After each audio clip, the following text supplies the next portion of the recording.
옆에 계신 성도님만 오신 것이 아니라 주님께서 여러분 곁에 오신 줄 믿습니다. 너무나 감사하죠. 우리가 나아갈 수 없을 때 주님께서 오셔주시니 얼마나 감사한지 모릅니다.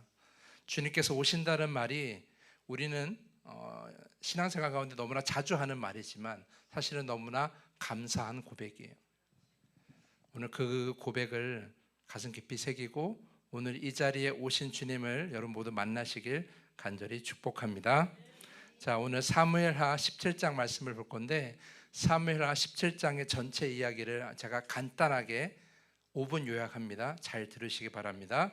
자, 압살롬의 반란에 조언을 한 사람이 누구라고요? 아히도벨이라고. 처음 들으시는 거 아니시죠? 지난 금요일에 제가 말씀을 드렸는데 처음 들으신 것처럼 표정이 저게 뭔 얘기인가. 아히도벨 아시죠? 아신 줄 믿습니다.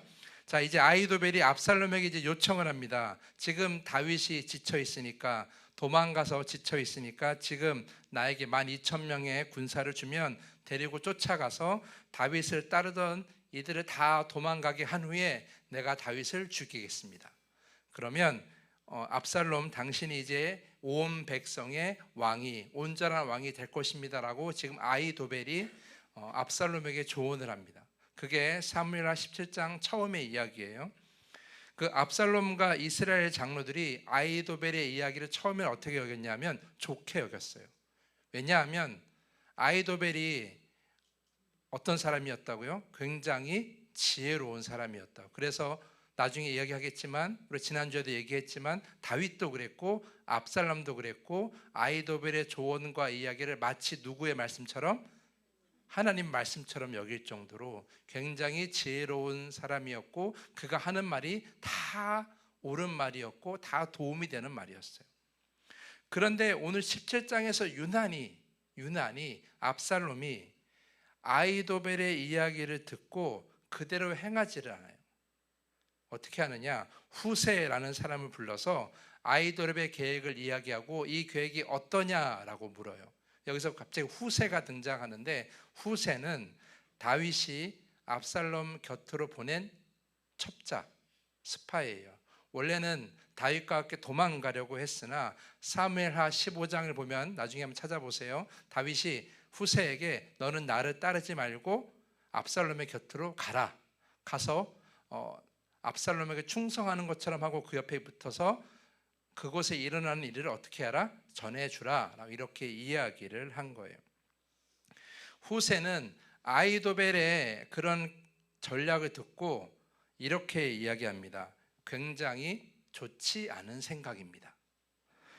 다윗이 지금 도망자 신세이지만 그는 용사이고 또 싸움에 능하기 때문에 만약 지금 싸우다가 섣불리 싸웠다가 우리 군사가 한 번이라도 패하기만 하면 압살롬 군대의 사기가 저하될 것이다.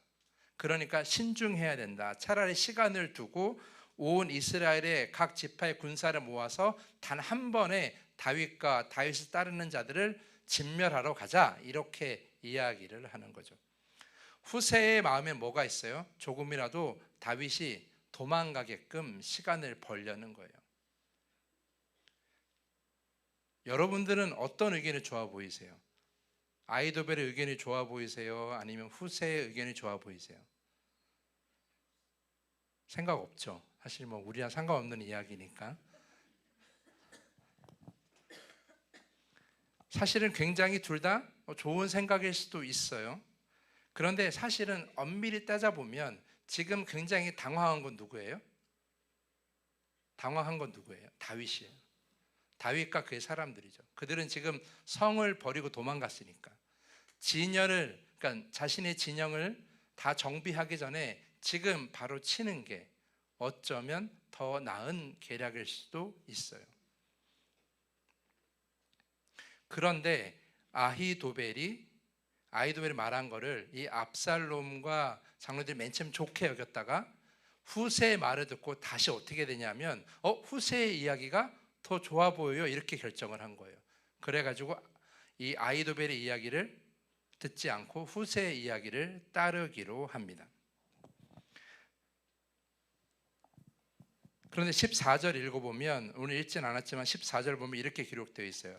압살롬과 온 이스라엘 사람들이 이르되 아렉 사람 후세의 계략은 아히도벨의 계략보다 낫다 하니 이는 여호와께서 압살롬에게 화를 내리려 하사 아히도벨의 좋은 계략을 물리치라고 명령하셨음이더라 라고 되어 있어요. 자, 여기서 보면 성경의 저자는 누구의 전략을 좋은 계략이라고 그랬어요?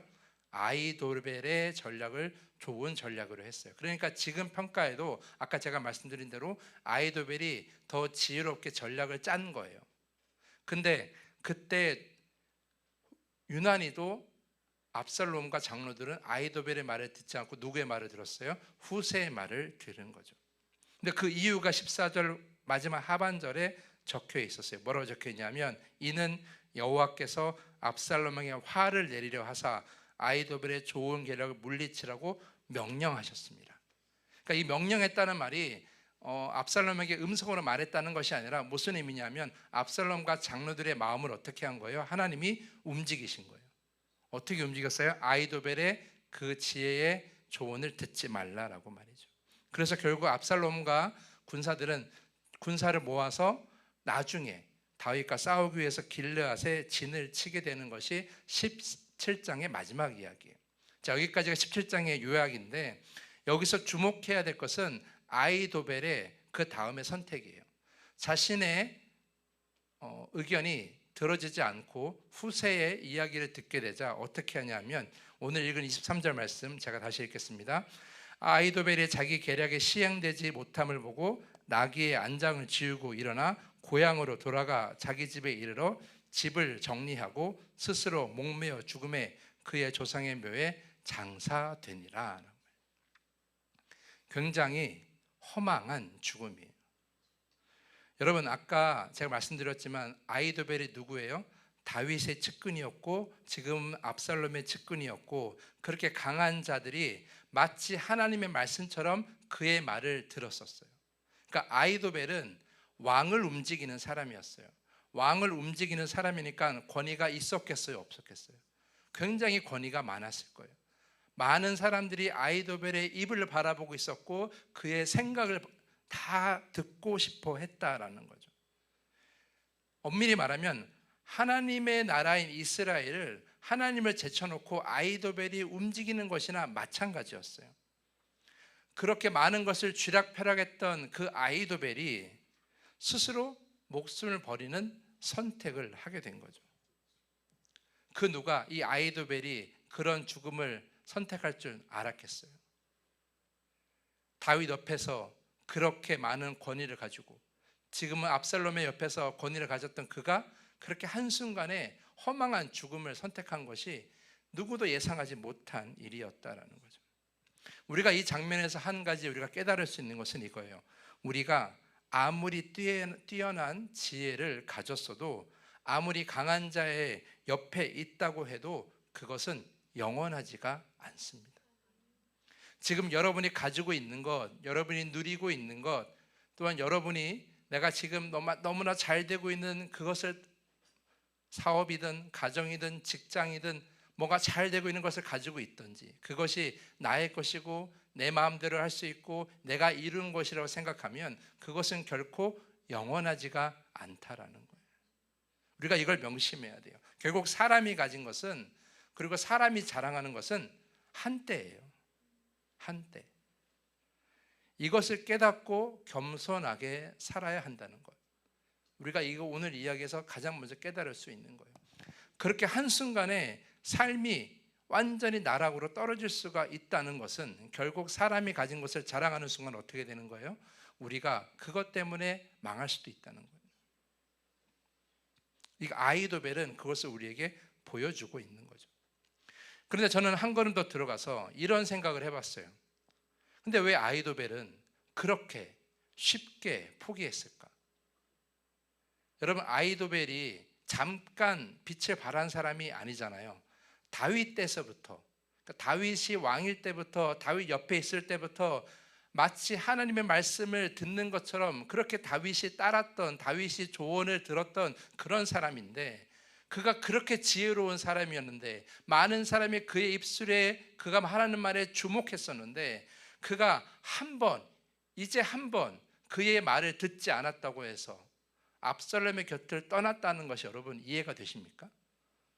여러분 그게 이상하지 않으세요? 아히도벨이 많은 시간 동안 왕이 옆에 있었던 사람이에요. 오랜 시간 동안. 그러면 한두 번 정도 그렇게 내 말을 안 들었다고 해서 그렇게 좌절할 사람이겠냐라는 거예요. 지금도 마찬가지죠. 자, 후세라는 사람이 지금 나의 이야기를 좋지 않게 말하고 많은 사람들이 후세의 이야기에 따르게 했다고 할지라도 그가 정말 지혜로운 사람이라면 지금 이 상황을 어떻게든지 자기의 흐름으로 바꾸려고 노력하지 않았을까요? 충분히 그렇게 할 수 있었을 거예요. 왜냐하면 그 사람은, 아히도벨은 어떤 사람이에요? 지혜로운 사람이었기 때문에. 우리가 감히 상상할 수 없을 만큼의 그런 지혜를 가진 지혜로운 사람, 많은 사람들이 인정하는 지혜로운 사람이 바로 아히도벨이었기 때문에 지금 한번 후세에게 밀렸다고 해서 자신이 모든 것이 끝난 것처럼 행동하는 것이 저는 이해가 되지 않았어요. 한 번 더 설득하려고 했거나 아니면 후세를 어떻게든 내려앉히려고 했거나 그런 뭔가 전략을 짤 수 있는 충분히 지혜로운 사람이었다. 근데 왜 그는 그러한 지혜를 발휘하지 않고 그냥 모든 것을 다 포기한 채 집으로 내려와서 스스로 그렇게 삶을 마감해야만 했는가라는 거예요. 여러분 왜 그렇다고 생각하십니까? 왜 아히도벨은 그렇게 선택을 했을까요? 많은 사람들이 이 부분에서 이렇게 생각해요. 혹시 자존심이 강했던 것은 아니었을까? 지금까지 계속 승승장구하면서 그 누구도 나의 말에 토를 달지 않고 그 누구도 나의 의견을 다 들어줬었는데 지금 후세라는 그 사람 때문에 내 의견이 묵살당하면서 그래서 자존심이 상해가지고 도저히 견딜 수가 없어서 그래서 삶을 그렇게 마감했을까? 그렇게 나약한 사람이었을까? 이 말씀을 가만히 묵상해 보면 앞뒤 이야기를 보면 자존심 때문만은 아니에요. 그렇다면 왜 그가 그렇게 쉽게 포기하고 자신의 삶을 마감했을까? 제가 볼 때 아히도벨은 알았어요. 지금 내가 아무리 지혜를 발휘한다고 해도 내가 지금 아무리 지혜를 발휘한다고 해도 아무런 소용이 없다는 것을 그는 알았다는 거예요. 내가 지금 아무리 내가 이 지혜를 다 발휘하고 짜내고 좋은 계획을 말한들 하나님이 다윗을 도우시는 이 상황을 막을 수가 없다는 것을 그는 알았다는 거예요. 결국 하나님 앞에서 나의 지혜는 아무것도 아니라는 것을 그는 알게 된 거죠. 내가 아무리 말을 한다고 한들 결국 하나님이 저 사람들의 마음을 움직이기 때문에 결국 아무도 듣지 않을 거라는 걸 알았다라는 거죠. 그래서 포기한 거예요. 여러분 저희 집에 저녁 시간이 되면 저희 둘째 아들이 늘 뭘 해달라고 많은 이야기를 해요. 아빠 놀아주세요. 엄마 먹을 거 주세요. 아빠 게임하고 싶어요. 엄마 TV 보고 싶어요. 이런 보통 아이들과 같이 똑같은 여러 가지를 계속해서 부탁하고 이야기합니다. 들어달라고. 아이들이 다 그렇죠. 근데 이 둘째 아들이 아무것도 요청하지 않고 조용히 있을 때가 있어요. 그게 언제일까요? 아플 때? 아니에요. 언제일까요? 언제일 것 같아요? 언제냐 하면 안 들어줄 생각이 될 때 비슷해요. 근데 그게 언제일까? 언제냐면 누나가 혼날 때예요.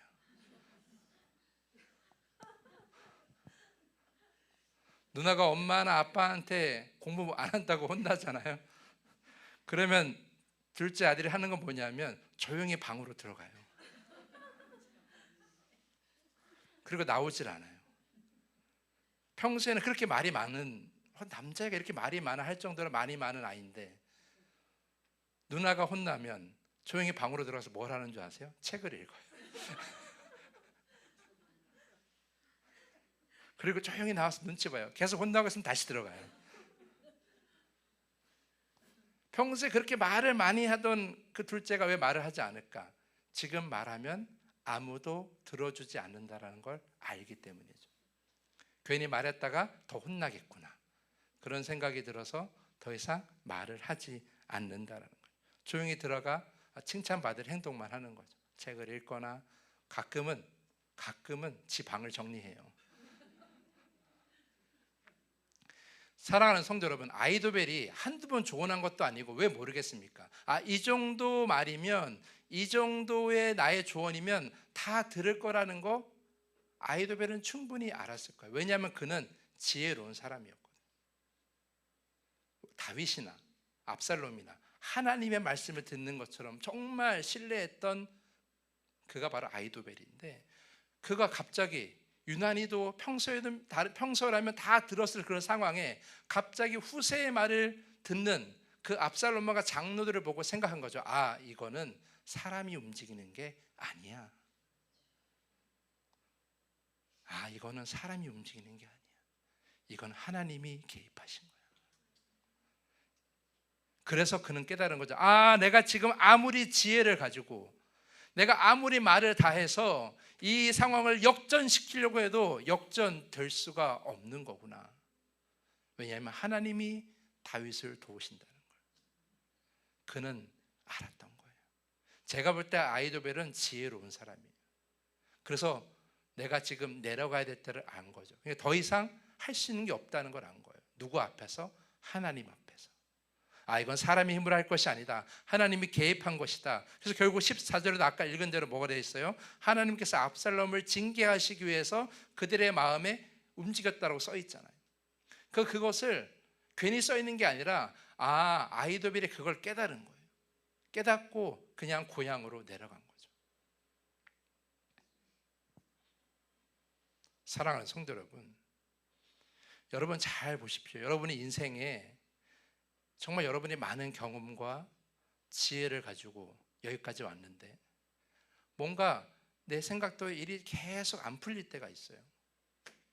지금까지 해왔던 방식으로 살아왔는데 뭔가 길이 막히고, 뭔가를 벗어나려고, 뭔가 더 잘 되기 위해서 정말 열심히 계획을 세워서 여기까지 왔는데 뭔가 잘 안 되고, 뭔가 길이 보이지 않을 때가 있어요.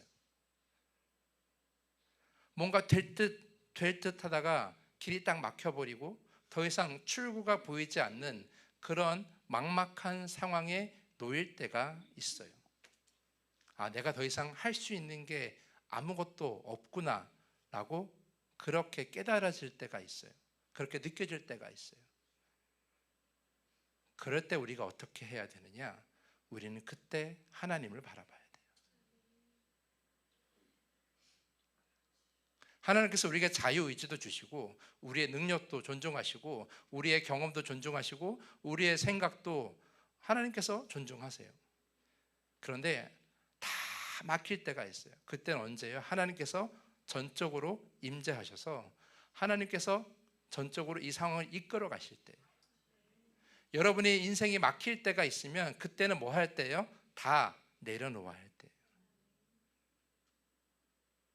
그래서 아이도벨처럼 뭐 그런 극단적인 선택을 하라는 것이 아니라 다 내려놓고 어떻게 해야 돼요? 하나님께 나아가야 되는 거예요. 지금 내가 할 수 있는 것은 아무것도 없구나. 내가 계획한 것, 내가 지금까지 해왔던 것, 내가 좋은 생각이라고, 내가 충분히 이러면 가능하다고 생각했던 그런 것들을 이제는 다 백지 상태로 만들고 다시 시작해야 할 때인지도 몰라요. 왜냐하면 지금은 사람의 힘이 개입될 수 있는 상황이 아니기 때문에 하나님께서 전적으로 개입하시고 하나님께서 이끄시는 방법이 무엇인가가 있기 때문에, 그래서 여러분이 모든 길이 다 막혔을 때 더욱더 내 지혜를 의지하고 내 경험을 의지하고 사람들의 생각을 하고 내가 그 누가 뭐래도 포기하지 않았던 그런 가치관과 생각이 있다면 그것마저도 포기해야 할 때인지도 모른다라는 거예요. 왜 내 길이 막혔을까? 내 위기를 나가지 않을까? 어쩌면 하나님은 네가 포기하지 않는 그거를 내려놓기를 바라실지도 몰라요. 네가 의지하고 있는, 네가 전적으로 의지하고 있는, 나 아닌 다른 것을 의지하고 있는 그 마음을 내려놓으라고 이야기하고 계시는지도 모른다라. 그래서 내 길이 막힐 때 정말 아무 탈출구가 보이지 않으면 어떻게 해야 돼요? 내가 지금까지 믿고 있었던 것, 하나님을 제외하는 그 모든 것들을 다 내려놓고 오직 하나님만을 신뢰하고 다시 시작해야 할 때라는 거예요. 하나님이 움직이시면 사람이 아무리 높은 지혜를 가지고 아무리 경험을 가진다고 할지라도 결코 나아갈 수가 없어요. 그것이 하나님의 역사라는 거죠. 여러분의 인생을 돌아보시고 지금 상황을 보셔서 지금 내가 뭔가 한 발짝도 나아갈 수 없는 그런 상황이라면, 너무나 오랜 시간 답답한 상황이라면 이제 그걸 생각해 보셔야 돼요. 내가 혹시 하나님 앞에서 고집하고 있는 것은 무엇인가? 내가 하나님보다 더 신뢰하고 있었던 것은 무엇인가? 아니, 하나님만큼이나 내가 신뢰하고 있었던 것은 무엇인가? 그것을 이제는 어떻게 해야 돼요? 내려놓으셔야 돼요. 아이도벨은 하나님 앞에서 자신의 지혜는, 자신이 평생 믿어왔던 자신의 지혜는 아무 소용이 없다는 걸 깨달았어요. 우리도 그렇게 깨달아야 할 때이라는 거죠. 그리고 또 한 가지, 우리가 사람을 살다 보면 나보다 지혜로운 사람들이 많이 있어요. 나보다 똑똑한 사람들이 많이 있고요. 그런 사람들에 비해서 내가 지혜가 없다고 생각될 때가 있어요. 그런데 그 지혜로운 사람들이 선한 마음이 있으면 다행인데 악한 마음이 있을 때가 있어요. 그래서 악한 곳에 자신의 지혜를 이용하면서 악한 일을 하면서 자신의 부와 자신이 원하는 걸 막 채워나가는 걸 볼 때가 있어요. 그런 사람들 앞에, 그런 악한 사람들 앞에서 나의 존재는 매우 연약해 보이거나, 그런 사람들 앞에서 나는 그저 손해볼 수밖에 없는, 늘 끌려갈 수밖에 없는 그런 존재라고, 나는 아무것도 아닌 존재라고 그렇게 여겨질 때가 있죠. 그래서 우리는 그렇게 악하고 지혜로운 사람들 앞에서 늘 당해야 하는 존재처럼 여겨질 때가 있어요. 그런데 여러분, 오늘 제가 말씀드린데 그런 사람들이 있다면 그 사람들 앞에서 주눅들지 마십시오. 그럴 필요가 없어요. 우리가 신뢰하는 하나님은 아무리 뛰어난 지혜를 가진 사람도 한순간에 무력하게 만들 수 있어요. 지혜로 좋은 일을 하는 사람 말고 머리 좋은 사람이 악한 일을 할 때에 그것이 승승장구하는 것 같지만 사실 하나님은 한순간에 다 무너뜨리신다라는 거예요. 시편의 많은 고백이 악한 자들이 왜 이렇게 여전히 힘을 가지고 있습니까 할 때에 그 시인의 결론은 뭐예요? 결국 하나님께서 그들을 다 어떻게 하신다? 진멸하신다. 그렇게 다 결론을 지어요. 그것이 하나님의 역사라는 거죠. 오늘 아이도벨처럼 그렇게 자신의 지혜를 악하게 활용하며 하나님의 법을 어기며 하나님 앞에서 하나님인 것처럼 활동했던 그 아이도벨이 그렇게 한순간에 무너지는 걸 볼 때 우리는 희망을 가질 수가 있는 거예요. 지혜를 가지고 악하는 자들은 결국 어떻게 된다? 한순간에 무너진다라는 거죠. 그래서 그런 사람들이 나를 괴롭히고 힘들게 할 때에 그저 나는 당해야만 한다고 생각하지 마시고 우리가 할 수 있는 것을 찾으셔야 돼요. 그게 뭐예요? 바로 하나님을 신뢰하는 겁니다. 하나님을 찾고 하나님을 향해 기도하고 하나님의 구원을 우리가 기대할 수 있는 것. 여러분, 오늘 말씀드렸지만 오늘 늘 통하던 아이도벨의 그 말이 오늘 통하지 않은 것은 아이도벨이 실수해서가 아니에요. 아이도벨이 잘못된 계략을 말해서가 아니에요. 그 이유는 뭐예요? 하나님께서 그들의 마음을, 듣는 자의 마음을 움직이셨기 때문이에요. 그렇다면 여기서 한 가지 더, 그렇다면 왜 하나님은 다윗을 도우셨는가? 왜 하나님은 그렇게 그 순간에 왜 압살롬과 장로들의 마음을 움직이셨는가? 그 이유가 무엇인지 아십니까? 바로 다윗이 기도했기 때문이에요. 여러분, 오늘 읽진 않았지만 좀 돌아가 볼게요. 사무엘하 15장 31절 후반부에 보면 이렇게 기록되어 있어요. 다윗이 급하게 도망갈 때에 압살롬 옆에 아이도벨이 있다는 말을 듣고 다윗이 이렇게 기도합니다. 15장 31절 후반부에 여호와여 원하옵건대 아이도벨의 모략을 어리석게 하옵소서. 이 한 번 기도해요. 이 한 번 기도하는데 하나님이 그 기도를 들어주신 거예요. 잘 보십시오. 다윗은 도망가면서 자신의 죄를 받고 다윗은 도망가면서 하나님을 찾았어요. 그리고 하나님은 그럴 다윗을 어떻게 하셨어요? 구원해 주셨어요. 다시 예루살렘으로 돌아오게 하셨어요. 압살롬의 반란은 진압됐어요.